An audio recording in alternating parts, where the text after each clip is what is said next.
And then a lot of the people that competed and even won aren't going to Worlds. I don't know. Like, what do we even do? Like, why do we even have this? There's clearly not enough incentive for these athletes to compete more. So why do we even have it in the first place? I don't know. Is that negative press that you just got from one of your biggest athletes and everyone else worth $5,000? I don't think so. If I were to have a plan to change that, this is what I would do. Day one is being streamed on YouTube for 3 years straight. I'm going to try to draw as much traffic as I can. USA Track and Field YouTube page will have official broadcast licensing for 2026, 2027, 2028 indoor championships. For those 3 years, I'm doing as much digital marketing as I can to get as many eyes to that for a 3-year span that I can. After that third year, I'm going to NBC and I'm going for a TV licensing deal. Okay, but Grant is a guy that runs indoor every single year. He keeps his rhythm every year. He makes more money every year. He's probably one of the top 5 biggest names on the men's side. So for him to do it every year, he's obviously not too cool for school. He's another guy that's just constantly throwing his name in the hat and competing. Welcome back to another episode, Track World News Podcast. Your host, Colin Waitsman, here with our distinguished co-host, Mr. Noah Williams. Noah, how you doing today, brother? Blessed and highly favored, brother. We had a great weekend of track and field once again. USA Championships, excited to cover it, man. How you doing, my boy? I'm doing good. I actually just got home not too long ago, probably like 20 minutes ago from USA's. So real short trip. It was, I spent more time in the car than at the track meet. I left at like 11:30, got there at 1, was there until like 3:30, 3:15, and then got back home at like 5:45, 5:50, something like that. So it was cool. Real short trip. Had some stuff, so I wasn't able to go out on Saturday. But always nice to get back in the mix zone. So can't complain. For sure. Yeah, I saw some interviews, man. How was that? How were the interviews and how did that stuff go? It was good. It was super crowded. I mean, you weren't at Indoor USA's you weren't at Indoor USA's in 2019, were you? No. No, okay, I couldn't remember. Yeah, so so that one, it was super crowded. Like the mix zone was in a different place, like kind of where, well, yeah, you've been to Ocean Breeze. So like where that door that's right next to where you go down to the warm-up track, and there's a little kind of, so they had the mix zone right there. And it's a really tight space for it, because it's not like they didn't have it go around in front of the fans. They just had it in that little area. So like for some athletes, like some of the bigger names, like when they were coming through, it got a little congested. But overall, like I think it went well. Would have been nicer if we had a few more people competing in this. I mean, biggest name probably Alexis Holmes on during this, and then you might like Ronnie Baker, kind of not. So a lot of people like just not doing indoor. Oh yeah, Masai was that. Masai and Grant, they were there the day before. But not as many people that compete in USA's, and then a lot of the people that competed and even won aren't going to Worlds. Like they were like, yeah, like I won, that's great, I'm not going to Worlds though. And so it's just like, I don't know, like what do we even do? Like why do we even have this? It seems weird to compete and not go. Like that means that there's clearly not enough incentive for these athletes to compete more. So why do we even have it in the first place? I don't know. It was weird. Yeah, that's an interesting takeaway, bro. Watching it from home and obviously being a part of the sport and kind of knowing the difference from indoor to outdoor, it's definitely significant with the names and the number of athletes that you have coming out from year to year. It kind of seemed like it was trending in a different direction though recently. Obviously Coleman's been running some indoor seasons. Noah's been doing indoor as well. But yeah, I would agree. There wasn't necessarily the big names or the biggest names entered in this meet, but for what it was though, I thought we had some really good performances. Yeah, no, I think people that showed up, like it was good. Like I've really tried to take a new kind of thought of it, or like, yeah, just because some of the people you may want to show up to something, whether it's fans showing up to a sporting event, or it's athletes that are showing up to a certain event. you can't control who shows up, but you can make sure that you give your best efforts for those that do, and for those that Mhm. decide to make that out there. So I was like, yeah, like those that did come out, I think performed. It was just interesting because, well, I guess y'all know the contracts aren't necessarily geared towards indoors for most people. Yeah. So it's like, why do it unless I'm just kind of like getting started or wanting to start a team? So it's interesting, but I think we had a couple good performances. What were your thoughts from watching? Because obviously I was there, so I didn't get to see a whole lot. So, Yeah, what, from watching, bro, it went very similarly to how I imagined it going. We did our predictions before the meet, and I mean, we didn't get everything right, but for the most part, we were in the ballpark for at least one of the two finishers for basically every race. But if I were to highlight or spotlight an event, I think I want to start with the men's 400. That was a wacky race. The times might not have necessarily reflected how fast or competitive that race was, but shout out to Christopher Bailey with a super strong last 150 there, getting a dub at 45.20. Ja'Cory Patterson making the team as well. And then Elijah Godwin out of lane one, which is almost an anomaly to see someone from lane one get a break. And if it were to be anybody, it was obviously going to be him who got that break. And yeah, man, that was probably like my favorite event from the meet, watching at home. yeah, that 400. I had to go back to look at a lot of the replays, but that was one. And through the interviews that I had with Christopher Bailey and Quincy as well. I mean, usually because they usually only do four people Right. in these things. Was indoors when you compete? Did they have? Was it two heats of four for the final, or was it just one heat of eight or whatever it was? Yeah, so I've ran US indoor championships, I think 3 times. And I believe the last 2 times I ran it would have been 2022 and 2023. The finals were full. It was either like 5 or 6. I actually don't think there was 6. I think there was 5. And I can recall in 2020 when I ran there was 2 heats. I think it was 2 heats of 5 for the final. Something like that. Maybe like 4 or 5, how they did 9, broke it up. But that was definitely interesting to see all 6 lanes being used in an indoor 400. Yeah, no, that was nutty, and it was a much more physical race than like you've ever seen. Like a lot of pushing, shoving, and that's like kind of I think why Christopher Bailey got the win there because it was so physical and it was just who can get out front at the end because it seemed like they're like Quincy was trying to, come back at the end there, but he just ran out of track because it wasn't because he was tired. It was just because, like, yeah, if you get pushed back, if you find yourself at the back of a 400-meter race in indoors, like you can't come back from that. It's really hard. Yeah, there's only so much you can do there, man. And Chris, from a strategy side of things, he played it really, really well. He kind of shot out early when it came to his kick.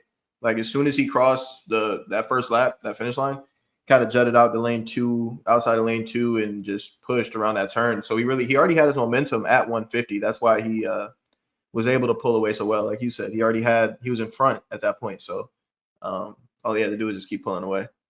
It was interesting because when we talked in our last podcast about Christopher Bailey and you were talking about how he's like, yeah, he's got he doesn't have the best start, doesn't get out too strong. Like even in the interview that I did with him, he was like, yeah, like I'm not the best starter. Like I'm trying to work on, my speed there. He's like, my speed endurance can carry me through the end. And I was like, oh yeah, no one mentioned that. Like he said that like it was the exact same thing that you said. So it was funny, like hearing, oh yeah, like yeah, he said the same thing that you noticed.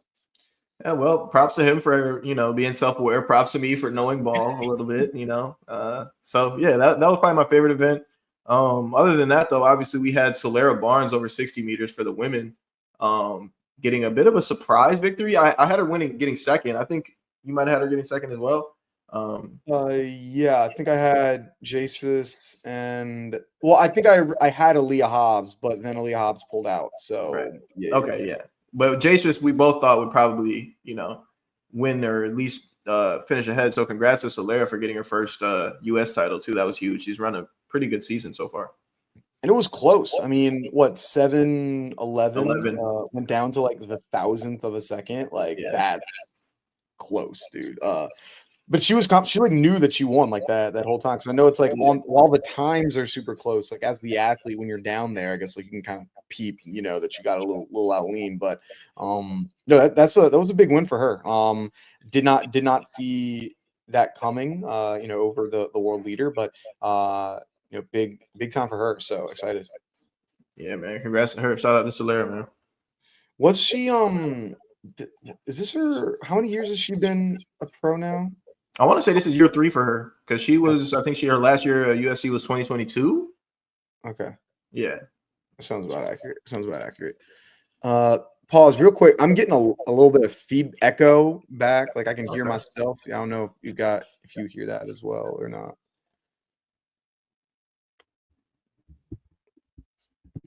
Let's try it again. You can Okay. Test. 1, 2, 3. I still hear it. damn. Yeah. Let me just move my mic all together completely. Yeah. Then Test. A little bit, not as much.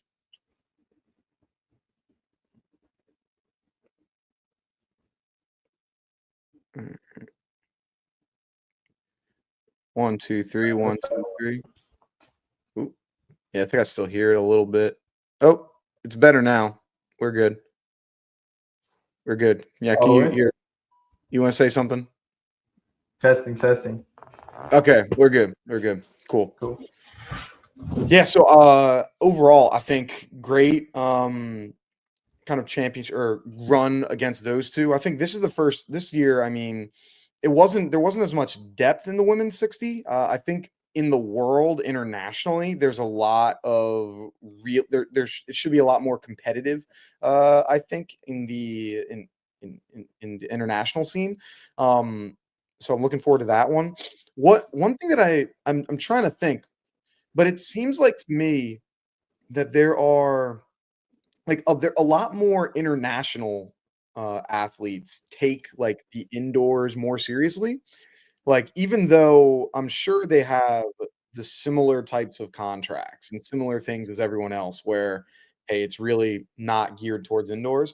I feel like I see them more often. Like Swoboda is in the 60 every year. Kumbunji, 60 every year. Like I feel like I see them more often than in the US, like a lot of your top US athletes, like that's not the case. Like I can't remember really the last time. Like, did Sha'Carri ever do? Like, I don't think she really ever did indoors. Like, it's not really wasn't really a thing. And then Christian Coleman isn't doing well. Christian, this is his first year in a new coaching group, at the same one as Sha'Carri. And like I don't think really anyone in that group is doing indoors. So is it just like uniquely an American thing? I mean, you're still on your way back, so that's a little bit different. But like, let's say hypothetically, if you were like 100% right now, do you think you would be like, hey, let's go through and get this indoor season, or would you be more looking towards the outdoors? How would that look like? Me, absolutely. Me being the person that I am, the athlete I am, I'm absolutely running every indoor that I'm healthy. But to differentiate, maybe because the Europeans aren't getting as much good training days. They don't have as much good training weather. So I could see them using these meets on the weekends as an opportunity to really get a good speed workout in. That would be like the most reasonable answer I can think of. Other than that, I don't know why it seems like, yeah, I would agree that Europeans, especially sprinters, seem to take these indoor opportunities more seriously than the Americans. And that's for plenty of reasons, I'm sure. But the only one I can really pinpoint is the weather difference. Yeah, that is right. Like, I mean, every time I see it seems like it's always raining in freaking England. Like from what I see, like I don't know, Yeah. it seems weird, but like yeah, they've got a different, I guess, a different kind of philosophy on it, different idea of it, and uh, I guess sometimes it works out really well, and they've had a couple their fair share of top talent, but I mean. I mean, even Jamaica, like, I mean, sometimes they'll do indoor, sometimes they won't. I think I saw Kashane is going to do the indoor 60, despite he had that like little scare not too long ago. So I don't know. Interesting how people take it. Some will take it seriously, some won't. let's say Tobago will run in the indoor season, but only run outdoor track. Like, so it's just interesting how people have completely different ideas on how to, do this thing. Absolutely, bro. It just adds to the intricacy of the sport, the beauty of the sport. I don't necessarily feel a way when I see guys opt out of indoors, or it's not really a big deal to me, but I just know for myself, for my career, that's something that I'm always going to be taking advantage of as long as I'm healthy. Why is that? Why do you think you want to do indoor? Well, honestly, I like getting my rhythm in the indoor season, so that way when the outdoor season comes, I already got a few races under my belt. I'm ready, and also it's money. Like it's money to be made every weekend indoors. And me already knowing that there's less people running, there's just more opportunity to make money if it's less people competing for it. No, that's what makes sense, or that makes complete sense. Like I'd be in a similar boat of like, oh, you telling me I can go out, like, even if I'm training through it, like, I could be training through this indoor season, and then I'm gonna do essentially what I would be doing for, I know it's, racing and working out's a little bit different, obviously, but, get some money for that, like, yeah, like, let's do it. I don't like, I don't know. I've always seen that, but Yeah, yeah, get maybe some maybe money, people get to travel a little bit. It's cool. So for whatever reason, I mean, maybe these people too rich. Maybe they got too much money already, so they don't want to get more. Maybe that's what it is. I don't know. yeah, maybe. Especially it's like you're not in this like athlete game for that long. Like Right. you're only an athlete for so long. So it's like, hey, why don't you, that's like when I was in college, so still different. Like I wanted to compete and go to as many different kind of like meets as possible. Cause I was like, hey, I know that once I turn, for me 22, I mean, obviously you guys don't have as a pro, you don't have hey, my career is over at this point unless like you make a decision. It's not like, hey, once I hit 20 something, 30 whatever, like I'm no longer running. Like in college, I knew exactly when my last, meet was going to be, but still want to like, hey, take advantage of you only get to go through this whole thing one time. So yeah, I feel you, bro. Absolutely, bro. I know Yeah. somebody that does take advantage of the indoor season every year, and that's Grant Holloway, bro. Obviously, he got his 82nd consecutive indoor victory. Congrats to him again for another U.S. indoor title. But Grant is a guy that runs indoor every single year. He keeps his rhythm every year. He makes more money every year. Um, he's probably one of the top 5 biggest names on the men's side in that range there. So for him to do it every year, he's obviously not too cool for school. He's another guy that's just constantly throwing his name in the hat and competing. He's got to love it. That's a great call out. Like I wish that I was at the meet on Saturday. I would have 100% asked him and just been like, "Yo, like you are the only person that is doing the sick like indoors this consistently that is at that level, excuse me, of athlete. Like you are one of the like if you're tiering athletes, you're an S tier athlete when it comes to name. Like you're one of the tops of the tops.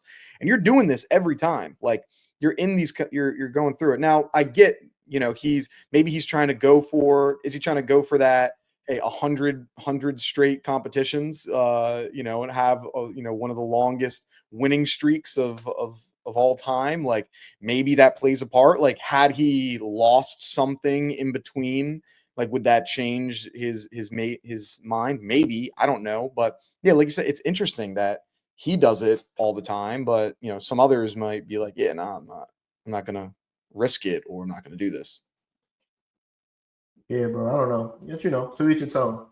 Yeah, so interesting. So no, but to talk with Grant, I mean, yeah, another dominant performance from him this weekend. Just like continuing to have that. Like there's no one really that is in contention. And what's so strange is that it's not like he's running times that no one else is running. Like it's not like he's dropping a world record every single competition, or he's dropping a world lead every single competition. Like there were people that he wouldn't have the world lead. He may have the third fastest time in the world, and the other two people are in his heat, and he'll still like walk them down. Like it's crazy how like he must have when people are in that call room, I guess, like when it's the 60-meter hurdles, he just got to have that like everyone sees him just like automatically doesn't have a great race, and he has a good one, and then it's just over. Is crazy how he wins every freaking time. Yeah, he's got the most impressive record in the sport, bro. He's got it on lock right now, man. For real, it's crazy. Someone else that has their record on lock, Vashti Cunningham, who has now won the indoor high jump every year since 2016. And keep in mind, she was in high school in 2016 when she was doing this. So she's been dominating this sport and dominating her event for almost an entire decade. And she's only, what, 27? Like 26, I think. 26? So Yeah. she's 26 and she's been dominating an event for a decade. That is wild to say. Like that's I don't understand it. That's insane. Yeah, bro. Congrats to Vashti. We spoke on her before on the show. Best dressed in the sport. Obviously, come from an amazing lineage of athlete. But she's getting the job done herself, man, and she kind of stays quiet. Yeah, it's kind of interesting. She doesn't really speak much or do too much.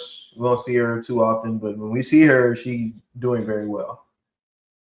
Yeah, it's crazy. Just like you'd think somebody would be challenging her in the US in this at this point. I mean, I guess the only thing that I could think of that might be coming soon would be if like when Rachel Glenn turns pro and then she's starting to compete in the indoor USA's, because right now, she's at Arkansas. I don't know if this is her last year, she has another year, but she's still in college. And so she's not like, there were a few college kids that were here, but for the most part, professional type of deal. So I could see her, maybe challenging, her for an indoor USA title. But other than that, it's just dominance for it. It's pretty crazy. So we'll see if anyone else is able to, come out and beat her. But just insane stuff, man. Insane stuff. Uh, Wanted to go to the 60 real quick for the men. So unfortunately, we saw beforehand that Trayvon wasn't able to compete in this meet. He mentioned he talked to the coaching staff and they had decided that it wasn't the right move, which it stinks. Where is it sounds like it was probably something injury related. If you're guessing, like that could really be the only reason that you're going to be making the decision not to compete. So stunk to see him not go about it, but it opened up the field and we saw Ronnie Baker, who ended up getting the win. I heard while I was in there, I don't know if they mentioned on the broadcast that apparently he had a bye anyway from winning back in 2020, because he was like the champion back before COVID happened. And then he was supposed to go to Worlds, but the Worlds in 2021 or whatever it was, and it was just postponed. They never canceled it. And so they honored his bye from 5 years ago. So I was like, wait, what? He had a bye for 5 years? So that was pretty nuts. But he looked clean. I mean, I think he's coming back from, when I interviewed him, he was talking about how, he's just been not relevant really in the sport for the last 3 years, his words. And so it's exciting to see him back and see how this is going to improve or where he can go from here. Absolutely, bro. It's always good to see somebody like Ronnie back on the top. He's a good dude. I had a couple conversations with him. Seemed to be a real good dude. Um, yeah, good performance. Shout out to Ray Wells too. He got edged out at the line, but I always root for him too. But shout out to Ronnie, man, of course. Yeah, it looked good for him, and yeah, I was talking to him about how he's doing a lot more the stuff on social media, and he's been one of those athletes that I think has been very open with like being vulnerable with some of the difficulties that he's gone through, which has been nice to hear, of just some of the times where he may not get the results that he wants to get, or the contract stuff that you guys go through, and just like opening up and the mental health side of things. It's I think it's helpful to allow people to know, like, hey, these athletes that you watch, these people that you care about, they're humans too. Like they go through the exact same thing that, everyone else is going through on a day-to-day basis. So yeah, it was nice talking to him and chopping it up a little bit. Yeah, man. Again, Did congrats to him. you One thing I saw in the 60-meter results. Now we're going back to the prelim, but did you see how PJ Austin he was the first person out by a 10,000th of a second. They went down to the thousandth, it was still the same. They had to go to 10,000. That's gotta suck, bro. Like by a 10,000th of a second, like that's like just pick a different pair of socks that's a little bit lighter and you might get it. Like stinks for him. I thought he's been having a good kind of year for him. So that was tough to see. But have you had anything that went down like that close in your races? Nah, not like that, bro. That's nerve wracking. 10,000th of a second. Not ideal, not ideal, but yeah, so good overall nice competition with the 60 for the men. But you were talking about I guess any from you 400 guy. What about your thoughts on the women's four? Yeah, the women's 400 went almost exactly the way that I thought it would. Alexis Holmes is a dominant force. I think she's going to be a real name come outdoor season. But she got a dub. She took care of business and kind of gapped the field a little bit. With Rosie Effiong there and Quinera Hayes in third. Yeah, I thought Quinera was going to get second. That's what I called initially. But shout out to Rosie, former Arkansas runner, super strong. That last 150. So I'm excited to see this group of women for the 4x4 as well. I think they got a good group for the 4x4 headed to Worlds because Bailey Veer is in there. I think Karima Davis was the 5th place finisher. So that's like a good list of 5 to bring to Worlds to go compete. If you got Quinera, Rosie, and Alexis as your 3 top dogs with Bailey Lear, who's obviously a really good pop-off leg too. I think that bodes well for the women's 4x4. But overall, man, Alexis Holmes, she's making statements all indoor. I think she got the 2nd fastest time in the world this indoor season, and believe she got an undefeated season. She's running 50-point every time she gets on the track. So definitely a force to be reckoned with outdoors, man. Yeah, she's been really coming through well recently from, her days in Kentucky. Did she graduate 2 years ago now? I think 2 years Or did ago, she maybe. finish? Yeah. 2 years ago, was it? Yeah, yeah. So her second pro season, looking well. Like I think there's a few runners from, I mean, Great Britain. We talked about. Well, I'm sure we'll talk about in a bit. Amber Anning and all them that are gonna press her for that potential like win there. But overall, like I think she's been very, very consistent over her entire like pro career. Like you're not going to see anything dramatic one way or another unless she has dropped a couple big times. So no, yeah, I thought it was a really, really solid performance for her for sure. Yeah, man. Alexis Holmes is a obviously a special athlete. You could look at her and kind of tell based on her physique.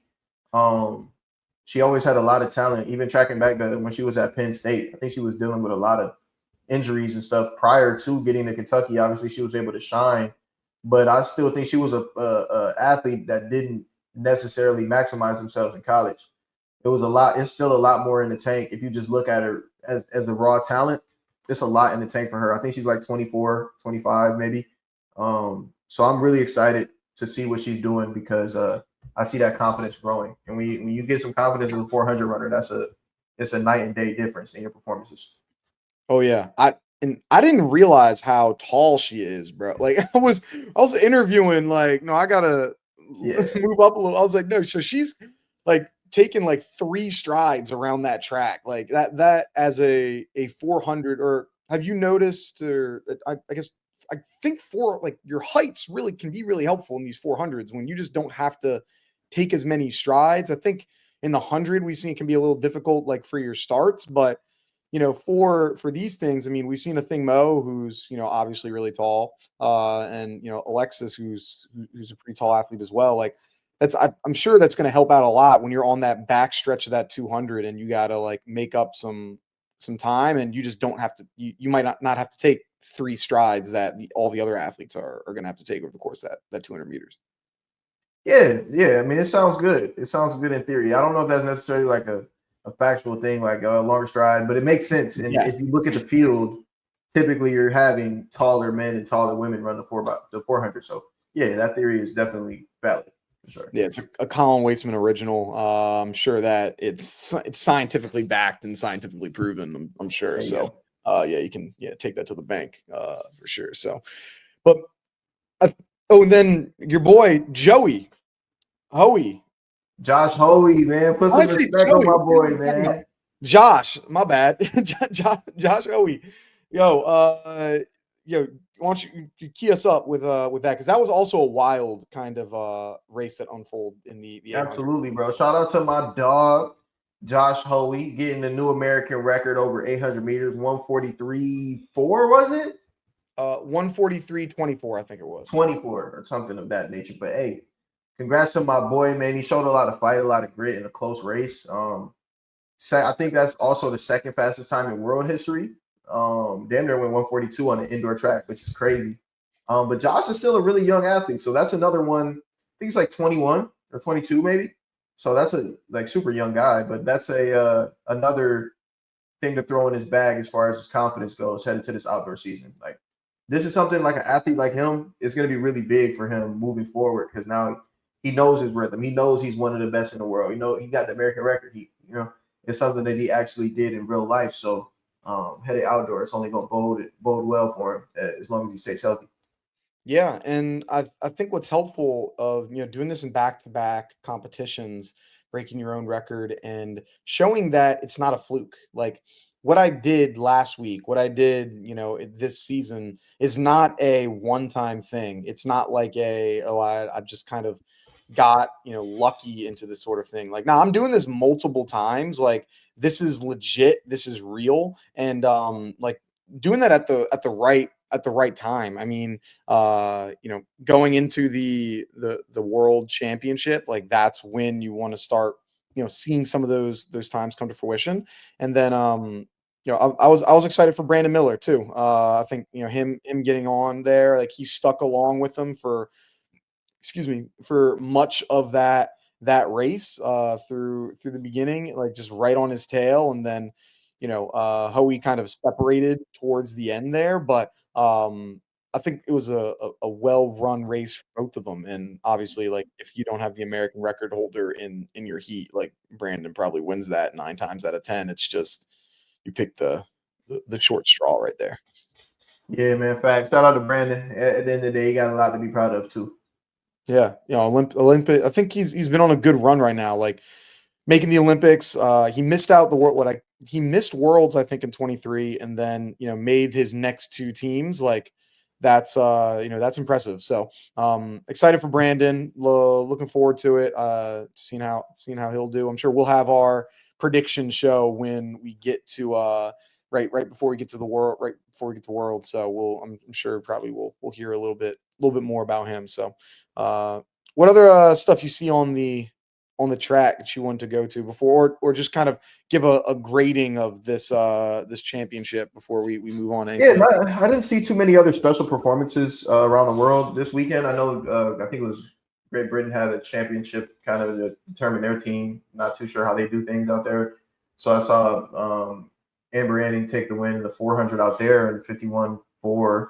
But other than that, man, I didn't really see too many things. So to revert to your other question, if I could grade this USA Championships, I'll probably give it like maybe all things included. I'll probably give it like a 6 out of 10. Okay, why that? Well, one, it was difficult to watch, especially day one. Two, there weren't a lot of great big names. Three, I thought the time of the meet was kind of threw in like the middle of my Sunday where I'm cleaning. You know what I mean? Like I'm cleaning, trying to multitask.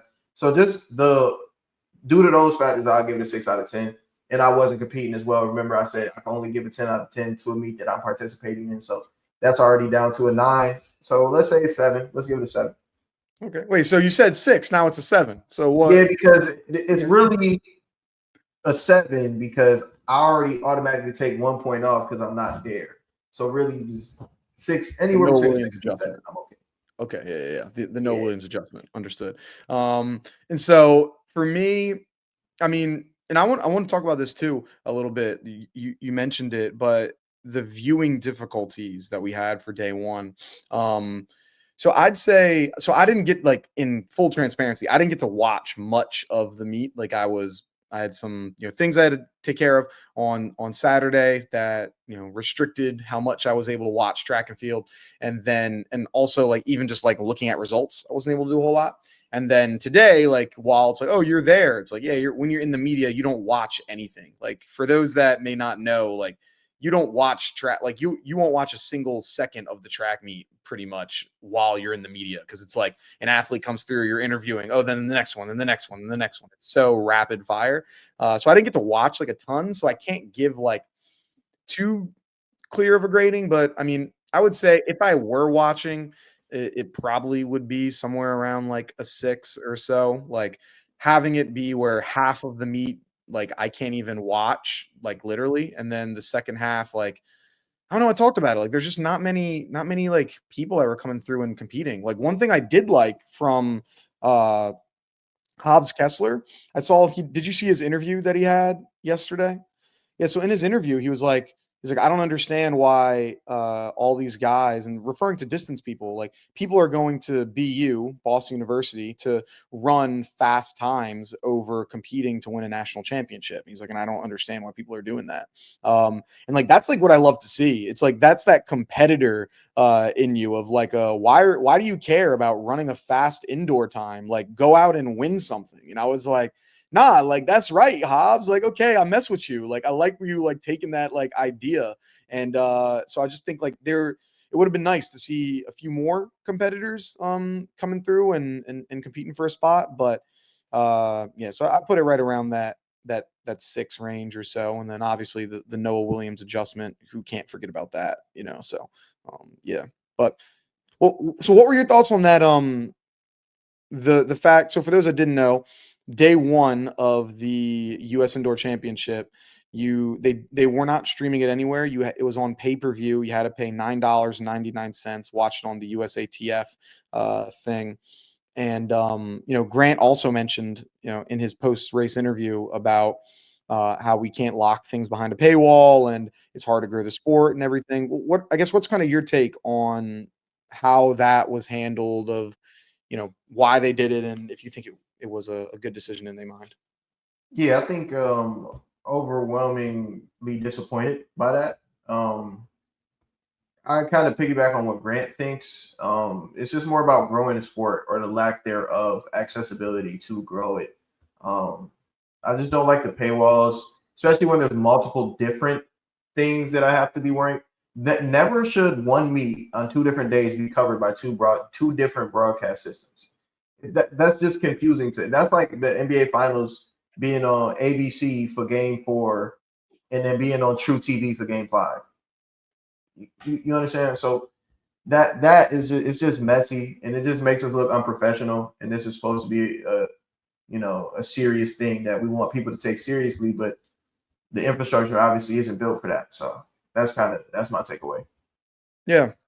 Yeah, I see it from I think of it as, is it worth, so I see from both sides, trying to like see why they would do something like this. So one, like at the end of the day, it is a business and you have to make money. And so for them, it's like, hey, if I have this on as a paywall, I'm making money, versus if I just put this on YouTube for people to watch, like you will be able to earn, some money through YouTube ads, but you're not going to gain anywhere near as much money on the short end type of thing. So I see it from that perspective of like, that's probably where that idea is.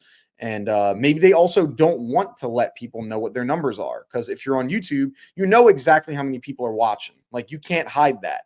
And so maybe they don't want to have people see like, oh, 400 people are watching, 1,000 people are. Maybe they don't want that number out there. Possibly, it's a possibility. And if you stream it with your own devices, it's behind that wall, so no one will know. So I see it from their perspective. But I can also see how it will make sense to have it on a YouTube type thing, because then you allow people to tune into this one for free. And then even though like they still have to pay something to watch it on, because it's on NBC, like you still have to buy cable for that, or it's on Peacock, you still have to buy for that. So it's like you have the first part that isn't a final, you allow people to watch it, and then your sponsors are more happy because they're getting more FaceTime because they're getting both days. And I think it can be a win-win on your competition. Because like what? Let's just say like hypothetically, 500 people might have bought that, right? Like let's say 500 people bought that in the US to watch day one. That's $5,000. Is that negative press that you just got from one of your biggest athletes and everyone else worth $5,000? I don't think so. Like as a person that's in the sports business world, like I don't think hearing like having, all these people, being mad at me and upset is worth the 5,000 to on the top end 10,000 people, $10,000 that you're going to earn personally. But who am I? I don't know a whole lot. So Absolutely, bro. If I were to have a plan to change that shit, this is what I would do. Day one is being streamed on YouTube for 3 years straight. I'm gonna try to draw as much traffic as I can to my YouTube for 3 years straight. The USA Track and Field YouTube page will have official broadcast licensing for 2026, 2027, 2028 indoor championships. For those 3 years, I'm doing as much digital marketing as I can to get as many eyes to that for a 3 year span that I can. After that third year, I'm going to NBC. I'm going to the Turner Network, whatever the name of these companies is, and I'm going for a TV licensing deal. Okay, from 2029 till 2039, for the next 10 years, you pay us $25 million, and we will put indoor track and field championships on y'all platform. That's what we're gonna do. Because now I'm making money. Yeah, the first 3 years I didn't make shit with YouTube. Maybe some YouTube ad money. It wasn't the same as like the quick exchange of a paywall, the way that they do things now. But you got to be able to think long term and set yourself up long term. So that's kind of the way I would play it if I was in Max Siegel's ear. Next time I see Buddy, I might have to just, hey, bro, come here. Got a little idea for you, bro. So that's just what, I know it's more difficult than that, but that's what sounds good to me. yeah, no, I'm with you there. Like I think it's yeah, I would have definitely put that through. Having it a different way. The YouTube thing I think is a good one. I know one thing that would have been interesting, but I know so Trials and Miles. It's an outdoor they have it's a pay-per-view like mile thing. It's like they do the mile, the 1,500 or whatever. Maybe it's 15 or the mile, and they have like the 5K and the 10K. It's a night competition that they do. I'm pretty sure it's Trials and Miles, and it's pay-per-view, but all of the money in the pay-per-view goes to the athletes winning like prize money, and like they're very transparent with it. And so they'll say, okay, we had 500 people chime in, that means that the prize money goes from $5,000 for the winner to $8,000 for the winner or whatever it is. And so like it's nice to know like in those they're telling you exactly where the money in your pay-per-view is going. And so I think something like that could be helpful of like, hey, this is when you pay-per-view, like this is literally making the championship, your favorite athletes winning money. Like it could be helpful. But yeah, I don't know. Like I think indoor track, not enough people watch it for you to have it be behind a paywall, especially when it's like you're not having your biggest like if you had Noah Lyles, Christian Coleman, Sha'Carri, yeah. If you had these people, then maybe. But I think as is, like I don't know. I mean, I don't think this is the A1 product where I would be like, yes, we have to be charging $10 to watch this type of thing. No. And finally, too, about the meet, please never hold another daytime meet at Ocean Breeze. If you look at the TV broadcast, Ocean Breeze got a lot of windows, glass windows, and it's in the middle of the day. So it's a lot of shadows, like horrible shadows. I don't know if you've seen any of these like replays or anything, but it's crazy shadows. I can recall running there multiple times, and it's just crazy shadow. Now I'm just being nitpicky. I'm kind of bitching a little bit, so forgive me. But I don't want to see that. Just run it at nighttime. It's just bad for the eyes, a bad product, basically. No, I'm with you with that. Like, I think I can see some of the things like that they. Yeah.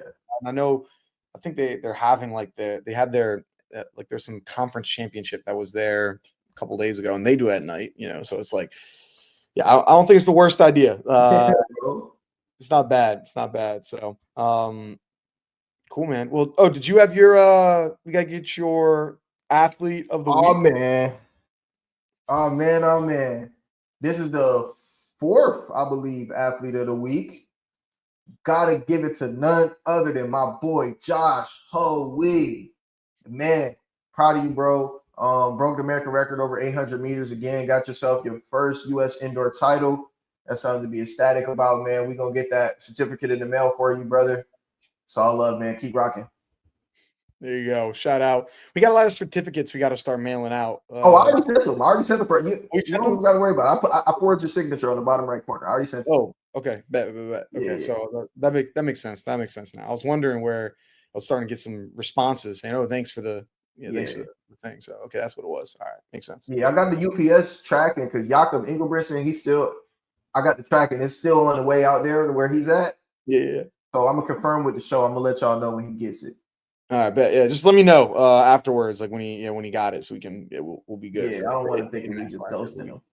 Yeah, don't want to ghost. Don't want to Nah. ghost. Cool. Well, next week we've got our big conference championships that are coming up, so we'll have some good things, I'm sure, going over how the SEC, the Big Ten, all that stuff is going through, and there should be some good competition, and then getting ready for the NCAA championship and world championship just after that. So should be good. Thank you all for watching and listening. Another episode, Track World News Podcast. Like, comment, subscribe, tell a friend to tell a friend, and peace. Peace.